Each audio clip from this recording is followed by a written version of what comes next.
संपत आला लवकर करा.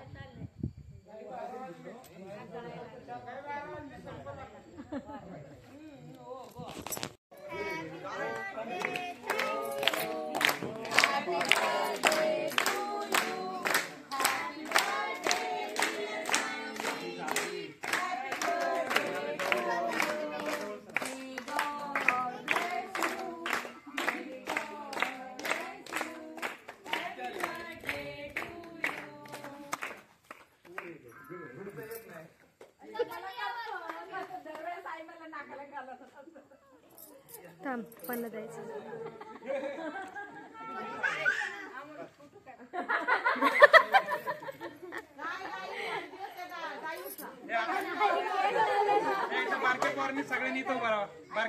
वाटलं बर्थडे सेलिब्रेशन छान वाटलं. काय काय केलं तुम्ही आज? खूप एन्जॉय केलं. एन्जॉय केलं ना? मज्जा आली. काय काय गेम्स खेळले तुम्ही आज सांगा बरं. काय काय? साखळी खेळली, खुर्ची खेळली, पकडापकडी खेळली. मजा आली का नाही?